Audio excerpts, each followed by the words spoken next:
સુરતમાં જીમ જેહાદને લઈ પોલીસ એક્શનમાં આવી। જીમમાં જતી મહિલાઓ અને યુવતીઓને પ્રેમજાળમાં ફસાવી બ્લેકમેલ કરાતી હોવાની ફરિયાદો ઉઠતા હવે અમદાવાદ શહેરના જીમમાં મહિલાઓની સુરક્ષા માટે શું ધ્યાન રખાય છે, કેવા પગલાં લેવાય છે તેને લઈ અમારા સંવાદદાતા રિયાલિટી ચેક કર્યું, જીમ ટ્રેનર્સ સાથે વાતચીત કરી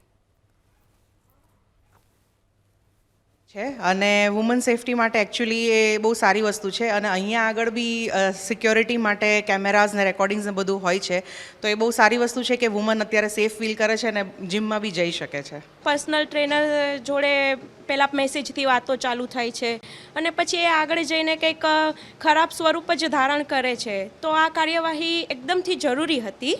અને હું તો મારી જાતના અહીંયા સુરક્ષિત ફીલ કરું છું, એટલે જ હું 8 વર્ષથી અહીંયા જોડાયેલી છું કે મહિલા જીમમાં પણ પોતાની જાતને સેફ ફીલ કરે કે જે માં એની દીકરીને જીમમાં મોકલે છે તે કયા ટ્રસ્ટ પર મોકલશે। હવે એને ખબર હશે કે ના પોલીસ આ રીતની કાર્યવાહી ચાલુ કરી રહ્યા છે તો એ સેફ ફીલ કરશે કે ના મારી દીકરી ગમે તે જીમમાં જશે પણ મારી જોડે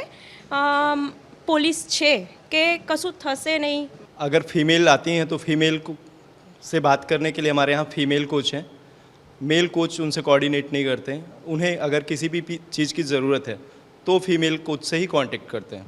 और फीमेल कोच ही उनको गाइड करती हैं। पहले से ये फैसिलिटीज़ हैं